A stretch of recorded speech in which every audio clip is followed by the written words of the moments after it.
Olá pessoal, a gente vai iniciar aqui a aula de montagem de sequência de DNA. Mas para falar de montagem eu vou falar um pouquinho de tudo, né? Desde a parte da aquisição dos dados, como é feita pelas plataformas de sequenciamento, vou falar da avaliação dos dados, Quality Trimming, que eu já tratei com vocês, Correct Filter e Genome Coverage, tá? Então essa cobertura de genômica também isso é super importante. Então aqui eu já tratei com vocês sobre as plataformas de sequenciamento de nova geração. O que tem que ficar claro para vocês é que a grande vantagem dessas plataformas é realmente a elevada cobertura, é isso que dá acurácia nelas, tá bom? Então, inclusive as primeiras plataformas, inclusive muitas plataformas hoje em dia, elas têm uma alta cobertura de sequenciamento, mas o tamanho da leitura é muito pequeno comparado à metodologia de Sanger, né? Então, você percebe que não é porque a sequência era maior que era mais confiável, é porque você tem uma cobertura muito grande de uma mesma base sequenciada, e isso aí te traz confiança, né? Então, isso é importante se avaliar. Obviamente que essas plataformas não são equipamentos simples de serem instalados, então houve uma evolução também em relação a isso. Nasceu as plataformas que chama de Banktop, que são as plataformas de bancada, né? Então a primeira que eu mostro aí é uma plataforma, o Ion Proton. A primeira lançada, na verdade, foi o Ion Torrent, que é esse segundo aí, que gera até 2 GB bases. Depois a gente vem uma plataforma da Illumina, que é o MiniSeq, que ele gera também até 15 GB bases, e a primeira plataforma de todas foi essa do 454 Roche Junior, que gerava na época até 700 megabases. Então toda vez que você faz independente dessa metodologia de sequenciamento, o que você tem ali é um sinal luminoso na grande maioria dessas plataformas, com exceção do Ion Torrent, que o sequenciamento se dá através da detecção por um pH-metro da variação do pH quando ocorre a ligação de uma base. Então, todos trabalham com a fluorescência. Então, quando ocorre um sinal, esse sinal ele gera uma onda, e essa onda que é avaliada. E esse comprimento de onda, essa amplitude e a própria frequência da onda, eles são utilizados para você dizer, inferir qual é a base sequenciada, inclusive a possível qualidade dessa base sequenciada. Então você vê aí do lado direito dessa imagem que eu estou mostrando para vocês, tem um cromatograma. Isso aí, antigamente a gente usava bastante isso com metodologia de Sanger. Percebe que tem algumas ondas que são muito bem definidas, né? Outras nem tanto. Então se você parar para observar bem aqui, deixa eu ativar meu laser aqui.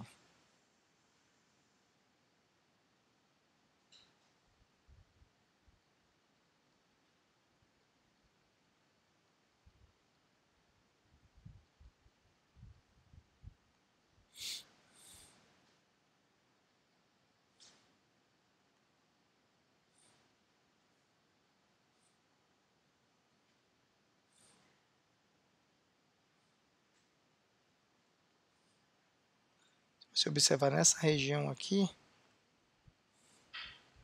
você percebe que a sua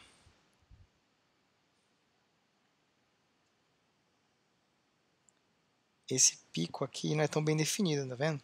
Então isso é uma coisa importante de você observar. Vou mostrar para vocês, olha, esse pico não é tão bem definido. Em compensação, veja só como esses picos estão bem definidos aqui, nessa região 2. Então isso aí faz uma grande diferença na hora da detecção. O que a gente observa muito em sangue era uma má qualidade no início das sequências e uma má qualidade no final. Inicialmente, a má qualidade no início era porque havia muito reagente no meio e no final pouco reagente no meio. Bem, você não tem esses problemas com os sequenciadores de nova geração, né? Geralmente a má qualidade está no final da leitura. Mas obviamente que esse comportamento desse sinal, essa questão da amplitude da onda, a frequência dela, isso aí te ajuda a inferir a qualidade, ou seja, a probabilidade de erro daquela base, então chamado de qualidade Fred.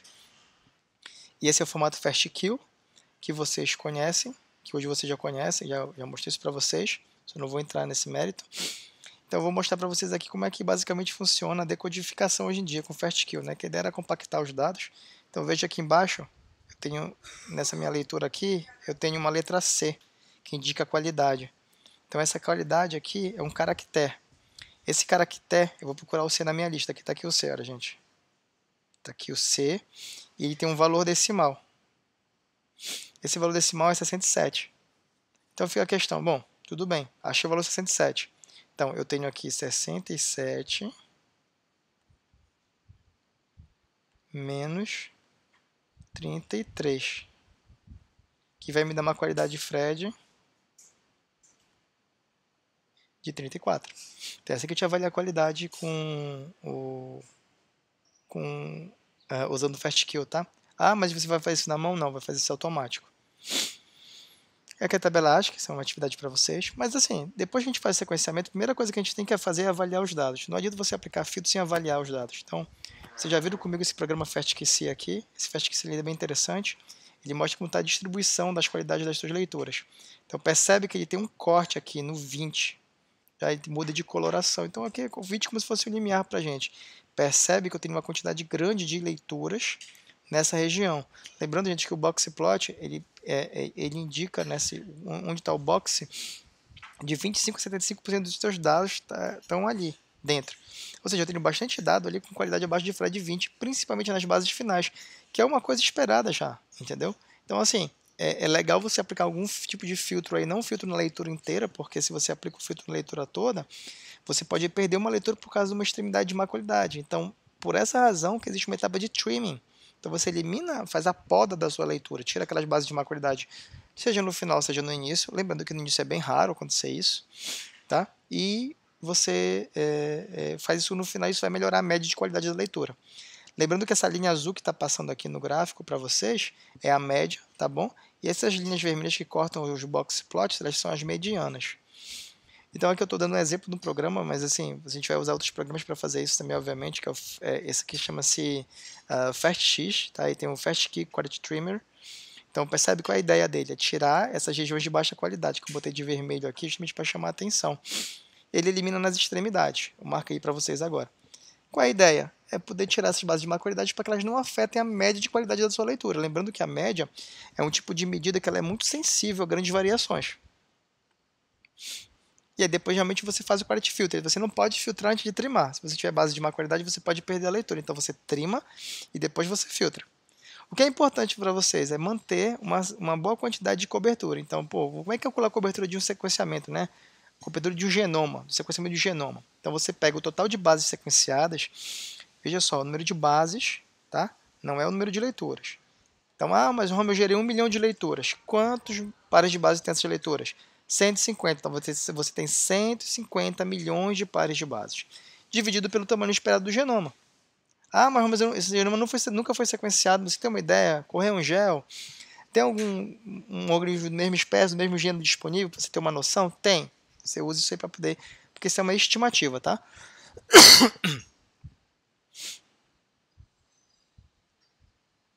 Peraí que tá rodando aqui, gente.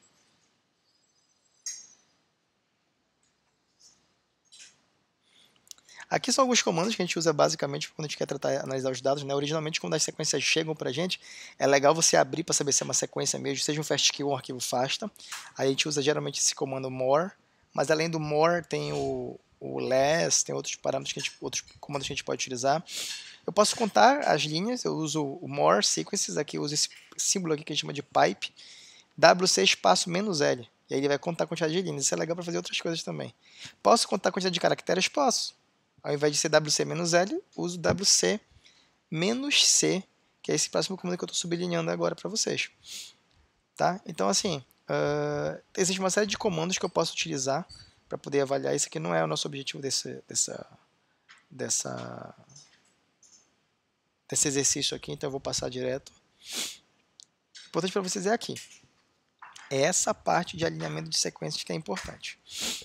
Então, o que acontece? Quando gerar as leituras, qual é a ideia de gerar leitura? Leitura, ela representa um fragmento de DNA do genoma de interesse, ou de um dado de interesse, né? Numa sequência de DNA de interesse. Acontece que ela foi fragmentada. Então, o trabalho de vocês, quando a gente fala de montagem, é a nossa capacidade de reagrupar essas leituras de forma que elas representem, ou totalmente, que é bem difícil, mas aproximadamente o organismo que foi sequenciado. Então, o primeiro passo é você pegar suas sequências. Nesse caso aqui eu dei um exemplo no FASTA. Depois você vai observar sobreposições entre as suas leituras. Bom, essas sobreposições elas são importantes, gente, porque elas vão te permitir identificar como é que elas estão ordenadas, essas leituras. E aí você vai estabelecendo através desse overlap. E aqui a gente vê alguns conceitos básicos de alinhamento, né, que é a questão de match, mismatch. Dependendo da metodologia que você está utilizando, tu vai ter a opção de utilizar match, mismatch, e algumas você não tem a possibilidade do mismatch. Você vai ter que trabalhar somente quando acontecer o match, que é o caso da abordagem por Camer.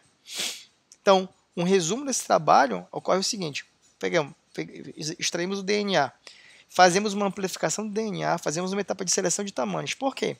Depois que você faz a amplificação, você tem uma etapa que você faz a fragmentação. Essa fragmentação ela pode ser química ou ela pode ser física desse DNA. E você faz uma seleção de tamanho, porque esses tamanhos selecionados é que a gente chama de insert length, que é o tamanho do fragmento de interesse. Lembrando que nos flancos desses fragmentos é que vão ser inseridos os adaptadores e posteriormente realizado o sequenciamento. E a partir daí gera-se as leituras. Tá? Porque as minhas leituras nesse exemplo aqui, ficou bem legal, porque esse exemplo desse artigo do Cummins, a grande vantagem dele é que ele mostra por gradiente. Então você consegue observar a conexão entre as leituras através do gradiente. É como se fosse simulando a sobreposição de bases do pareamento, né? Então ele busca fazer a sobreposição, ele gera um grafo mostrando como ficaria essa sobreposição, que é esse segundo exemplo aqui, que é layout graph, tá? Marquei para vocês agora, apareceu. E depois ele gera um contig, ou uma sequência consenso. Gente, sempre que vocês agruparem duas ou mais sequências, sejam leituras, sejam contigs, você gera uma sequência consenso. Se você agrupou leituras, você gera um contig. Se você agrupou contigs, você gera um scaffold, tá bom? E tudo isso é uma sequência consenso. Isso aí tem que ficar bem claro para vocês. Agora, como é a complexidade disso, né? Obviamente, aquele modo que eu mostrei agora há pouco é uma abstração, né? Uma simplificação do processo. Então, na verdade, o que eu vou ter? Eu tenho um grafo, e nos meus nodes eu tenho as minhas leituras, e as minhas arestas, eu tenho as sobreposições entre as minhas leituras, ou seja, aquele overlap que eu identifico. Esse exemplo que eu mostrei aqui do lado é realmente um caso real. Para você ver, quando você vai montar o genoma, nem sempre você consegue gerar uma sequência única, né? Um caminho simples. Olha só a quantidade de grafo que gerou, isso é o mesmo organismo. Então, por isso que você, quando finaliza a montagem, tem vários contigs, você não tem um só contig, tá? Isso é bem difícil você conseguir esse um só contig. Dentre as principais metodologias de montagem, a gente tem a que a gente chama de reference-based. Essa reference-based a gente chama de mapeamento contra uma referência, na verdade. Então você imagina que tem um genoma disponível no NCBI de um determinado micro-organismo, e você pega esse genoma e usa como referência para alinhar as suas leituras. É basicamente um alinhamento, um mapping. E nesse ponto é super importante a questão dos critérios de match e mismatch que você vai considerar. Por exemplo, estou marcando aqui uma situação. Vejam só, a minha referência ela não tem esse C, mas as minhas leituras apresentam esse C. Obviamente que eu vou considerar esse C, apesar de nessa região aqui, que eu marquei agora por final, eu fiz um círculo num Tzinho verde, e ele não bate com os demais. Mas lembra que o NGS, ele é baseado, a acurácia dele é baseada na cobertura? Então, olha só, eu tenho mais letras C, mais bases de citosina nessa região. Então, isso me confirma que é um C. E olha o que aconteceu na minha sequência consenso. Ele manteve o C. Então, isso é importante, é um reference-based. Obviamente que tem que a consenso tem que apresentar o que está na minha leitura e não no que está na referência. A referência é um organismo de referência, um modelo para eu poder fazer o alinhamento, mas não é o meu organismo. Ele pode ser até a mesma espécie, mas pode ter acontecido algum tipo de mutação e ter ocorrido a variação de base. Isso é importante. Isso é uma montagem baseada em referência, só que existe um tipo de montagem que a gente chama, que ela é baseada na não utilização de referências, ela é baseada somente no agrupamento das leituras. É o que a gente chama de de novo. Tá? Então, na abordagem de novo, existem 3 algoritmos mais importantes, que é o Grady Algorithms, que é o algoritmo guloso. Ele pega como se fosse cada uma das leituras e compara com todas as outras em busca de sobreposição, ou seja, imagina quanto isso é demorado, principalmente para NGS. Overlap Layout Consensus, que é baseado no caminho hamiltoniano, ele gera um grafo, então ele gera um caminho hamiltoniano e percorre esse gráfico com esse caminho hamiltoniano, e o Debrugin Graph, que é o mais conhecido hoje, que usa o Eulerian Path, e usa uma abordagem de K-MERS, tá? Eu vou mostrar para vocês. O Grady Algorithms, que é esse algoritmo de glosos, ele é um algoritmo de força bruta, ele faz todas as tentativas possíveis. O problema é que essas comparações são uma quantidade muito grande e necessitam de um alto poder computacional. Só para vocês terem ideia, se eu for realizar eu tiver essas 9 leituras aí nesse meu arquivo multifasta que eu criei aqui para vocês, de teste, né? Abstração só. Se eu tiver aí 9 leituras, eu vou ter que fazer 8 comparações para cada leitura, porque é uma contra todas. Então, se eu tiver um arquivo com 1000 leituras, ele vai requerer 999.000 comparações, ou seja, é um set de certa forma inviável, apesar de ser bastante acurado, porque você tem um resultado ótimo, né, de sobreposições. O Overlap Layout de consensos é aquele esquema que eu mostrei para vocês anteriormente. As reads são obtidas, é feita a identificação das sobreposições, gera-se um grafo através das conexões entre as suas leituras, depois utiliza o algoritmo de caminho hamiltoniano para percorrer essas suas leituras e a geração de uma sequência consenso. A outra abordagem que a gente utiliza bastante é a do Camer. Então eu pego o meu fragmento da minha leitura e eu quebro em valores de Camer. E é com esses Camers que eu gero as sobreposições e eu gero os grafos. Então assim, eu peguei a minha leitura aqui, quebrei em vários Camers. Olha que tudo isso aqui é Camer. Depois eu faço o agrupamento com os meus Camers. Tá? Que é o que vocês estão observando aqui, que é o De Bruijn Graph. Isso é super importante. E aí, obviamente, tu tens a resolução de vários problemas, regiões, erros de sequenciamento, essas coisas você consegue reduzir bastante com essa abordagem baseada na frequência. Obviamente que se você usar câmeras muito pequenos, eles são muito inespecíficos, você vai provavelmente ter erros de montagem. Então, a ideia é você usar câmeras maiores, não tão maiores que te impeçam de achar sobreposições e assim estender o teu grafo e gerar sequências maiores, tá? Então tem isso. Obviamente que depois da montagem, sempre existem as regiões que não foram representadas. Essas regiões nós chamamos de gap. Eu estou representando aqui nessa imagem com região de N. Ah, Roma, que isso não foi sequenciado? Às vezes foi sequenciado, mas teve uma baixa cobertura. Lembra que tem alguns viés associados a sequenciamento? Então, regiões de baixa cobertura podem ser ignoradas, dependendo do parâmetro que você está usando. Por isso que eu falo que é super importante você observar bem a sua cobertura de sequenciamento. Esse programa ele mostra bem interessante, o programa que a gente desenvolveu no laboratório, e ele mostra que certinho a sobreposição, tá vendo? Eu fiz uma montagem, essa parte de baixo aqui, sequência de baixo que eu risquei agora aqui, fiz uma montagem à parte com parâmetros menos estringentes, e quando a gente alinhou na montagem original, ele fechou esse gap aqui, tá vendo? Então isso aí é possível. Obviamente que isso é um trabalho super manual, requer muita atenção. E há outras ferramentas que fazem isso daí. E aqui eu cito algumas aí, o F-Gap, o Scaffold também pré-assembled, com S-Spaced, né? S-Space e o Gap Filler. S-Space e o Gap Filler trabalham até juntos, tem um trabalho muito legal deles. Eles funcionam super bem. Mas o importante é a gente avaliar assim, pô, mas como é que eu sei que a montagem ficou bacana? Primeiro, número de contigs gerados. Maior contig, total de bases, obviamente, e o N50. Ou tem várias outras métricas. Para te ajudar nesse trabalho, existe um programa chamado Quest. O Quest ele vai poder avaliar as métricas estatísticas associadas à sua montagem. Então, olha como você consegue visualizar. Você tem essa visualização. Então, nesse caso, aí, as minhas colunas, a partir da segunda coluna, representa os montadores que eu utilizei. E nas minhas linhas representa os parâmetros que eu estou avaliando. Quanto mais azulzinho, mais roxo, o meu parâmetro, melhor. Então percebe que a montagem do DBA ela ficou muito boa. Só que eu particularmente não confio muito nisso. Eu prefiro analisar observando os resultados mesmo e discutir o que seria melhor, tá bom? Então, por exemplo, tem um Spades aqui com o melhor resultado, que ele tem um N50, né? Até risquei aqui. Peraí. Esse aqui tem o melhor N50. Qual a importância do N50? Lembra só, N50? N50 representa, esse valor de N50, por exemplo, 96 mil aí, significa que 50% das bases sequenciadas, obtidas na montagem, elas estão presentes em contigas cujo tamanho é maior ou igual a 96.171. Tá? Então essa é uma informação importante. Claro que nunca pode esquecer qual é o total, qual é o tamanho do contigo aqui, total length. Tá vendo? Tem que saber qual é o tamanho da montagem, para saber se corrobora com o tamanho do genoma que você está esperando, né? Lembra que você não existia um valor de referência que poderia ser utilizado? É isso. Então aqui, essa ferramenta ela é muito legal. Vou chamar a atenção para vocês para o L50. L50 é aquela métrica que indica quantos contigs eu precisei avaliar para chegar nesse N50. Tá? Isso também é importante, porque mostra como boa está a tua montagem.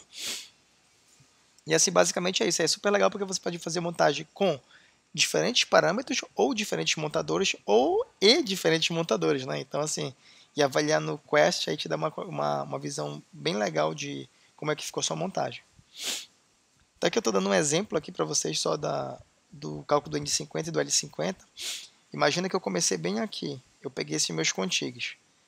Eu peguei os contigs gerados num arquivo fácil. Só extraí o tamanho deles. Segundo passo, eu ordenei do maior para o menor. Aí eu volto aqui. Esse terceiro passo, bem aqui a ordem. Está na ordem, eu começo. Primeiro que eu calculei aqui, né, gente, o total de bases e vi quanto representaria 50%.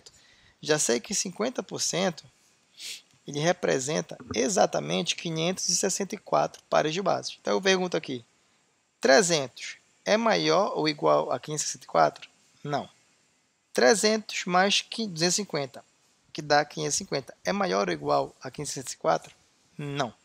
Aí eu faço 300 mais 250 mais 198. É maior ou igual a 564? É. Esse 198 é o meu N50. Aí a pergunta é, quantos contíguos eu percorri para poder chegar nesse meu N50 aqui, de 198? Eu vou comer aqui. 1. Vou riscar para vocês aqui, demora a aparecer um pouquinho. 2. Vou marcar um X agora, que é o 3. Pronto. Ou seja, meu L50 é 3. Isso é legal saber calcular, tá, gente? Mas basicamente vocês têm uma ferramenta para fazer isso para vocês. Depois da montagem, se você tem uma montagem muito legal, muito grande, com sequências muito grandes, isso vai te ajudar muito na hora de fazer a anotação do genoma, porque sequências maiores permitem fazer melhor uma predição gênica, né? Então aí tu vai usar um software, por exemplo, um genome browser, como o Artemis, para visualizar esses teus dados anotados, que seria quando você prediz a ORF, né? É o start codon e o stop codon. Então nessa região aí você tem, é o que você está vendo aí de azulzinho aí e branquinho, são os meus start e stop codon. Em azulzinho você vê na frame de leitura, né? Então isso é bem legal você visualizar esse dado aí. Então, basicamente, na final da montagem a gente chega nisso aí, anotação. É isso que importa pra gente, tá bom? Essa parte eu acho que até mostrei o Genome Browser para vocês, isso é super importante vocês trabalharem. Gente, essa parte aqui, eu finalizo aqui rapidamente essa revisão aqui da parte de sequenciamento e montagem, né? Então, isso aqui é importante para vocês entenderem como é o fluxo. Por favor, tenham bastante atenção com isso aí. Um abraço.